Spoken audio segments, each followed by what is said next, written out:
साथियों नमस्कार। ज्योतिष हिमगिर चैनल में आपका स्वागत है।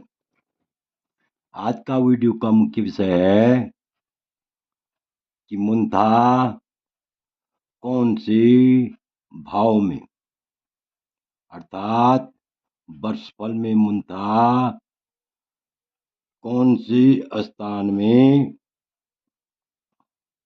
अत्यंत शुभ फल देती है और कौन से स्थान में अत्यंत अशुभ फल देती है और किस प्रकार से मुंथा शुभ फल देती है। इस प्रकार से इस विषय पर हम विस्तार पूर्वक चर्चा करेंगे। इससे पहले मेरा आप लोगों से अनुरोध है कि यदि आपने अभी तक मेरा चैनल सब्सक्राइब नहीं किया तो अवश्य सब्सक्राइब करने का कष्ट करें, वीडियो को लाइक करें, शेयर करें। तो देखिए लिखा हुआ है यहाँ पर, स्वामी सौम्ये क्षणात् शौचम च्युत दृष्टया भयम सृज ददाति मुथा तस्मात् फलस्या निरूपति। अर्थात मुंथा अपने स्वामी और शुभ ग्रह की दृष्टि से सुख फल देती है। यहाँ पर ध्यान दीजिए, मुंथा यदि अपने स्वामी के साथ बैठी हुई हो या मुंथा किसी भी भाव में बैठी है और उस पर शुभ ग्रह की दृष्टि हो तो ऐसे में वह अत्यंत सुख देती है, सुखकारी होती है। और पाप क्षुत दृष्टि से यदि पाप ग्रह से युक्त हो या पाप ग्रह से दृष्ट हो तो ऐसे में जो है मुंथा भय और रोग देती है। अर्थात यदि मुंथा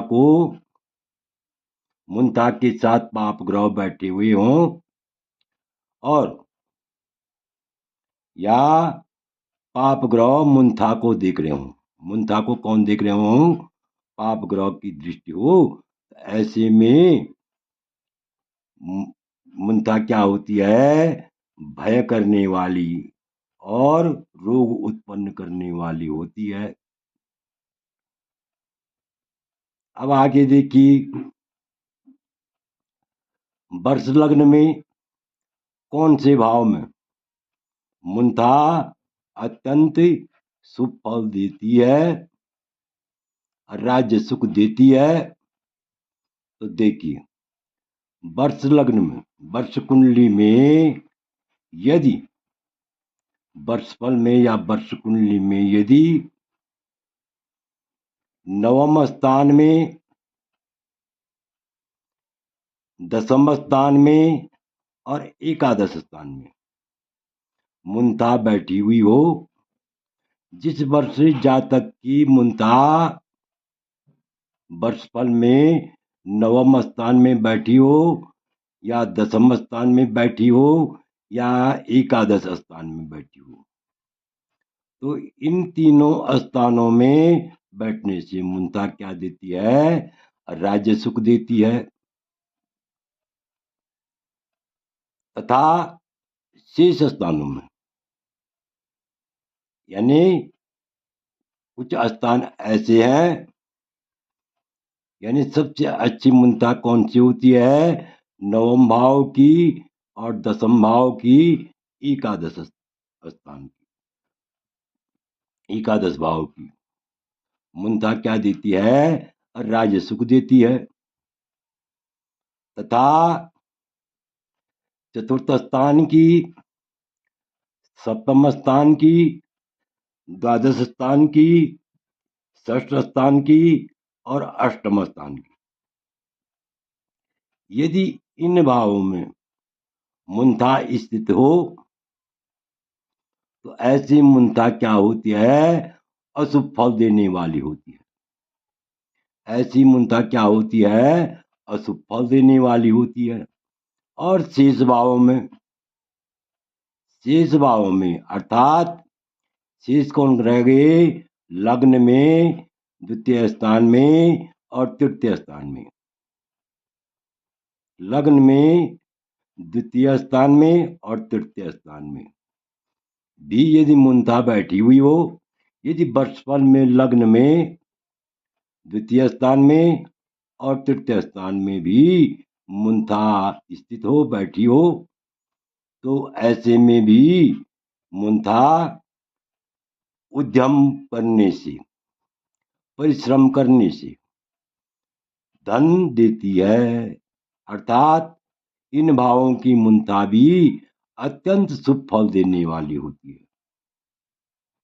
तो यहाँ पर आप समझ ही गए होंगे कि कुल मिलाकर के 4, 7, 12, 6, 8 अर्थात चतुर्थ स्थान की मूर्ता, सप्तम स्थान की मूर्ता, द्वादश स्थान की मूर्ता और षष्ठ भाव की मूर्ता और अष्टम भाव की मूर्ता, ये जो है अशुभ फल देने वाली होती है। लेकिन ध्यान रहे, यदि इन भावों में भी, यानी चतुर्थ स्थान में, सप्तम स्थान में, द्वादश स्थान में, षष्ठ स्थान में और अष्टम स्थान में, यदि इन भावों में भी जो है मूर्ता क्या हो? अपने स्वामी के साथ हो, अपने स्वामी के साथ हो, और या शुभ ग्रह की दृष्टि उस मूर्ता पर हो, तो ऐसे में भी वह अत्यंत शुभ फल देती है। तो और विशेषकर नवम भाव में, दसम भाव में, एकादश भाव में, लग्न में, तृतीय स्थान में, द्वितीय स्थान में अर्थात लग्न में, धन स्थान में और पराक्रम स्थान में, नवम स्थान भाग्य स्थान, दसम स्थान राज्य स्थान, कर्म स्थान और आय स्थान, लाभ स्थान। इन भावों में, इन स्थानों में यदि मूर्ता हो, तो ऐसी मूर्ता जो है परिश्रम करने से अत्यंत धन दिलाती है। तो इस प्रकार से आप समझ ही गए होंगे, क्योंकि कुछ लोग डराते हैं कि चौथी, सातवीं, 12वीं, 6वीं, 8वीं मूर्ता खराब होती है और शुभ फल देती है। ये तो लिखा है, लेकिन उसका जो है मूल स्वरूप देखते नहीं है कि मूर्ता अपने स्वामी और शुभ ग्रह की दृष्टि से शुभ फल देती है। अर्थात यदि, यानी 4, 7, 12, 6, 8 इन स्थानों में भी मूर्ता अपने स्वामी के साथ बैठी हो या उस पर शुभ ग्रह की दृष्टि हो, तो ऐसे में भी वह अत्यंत शुभ फल देती है। तो आशा है कि आप इस वीडियो को भली बात समझ गए होंगे।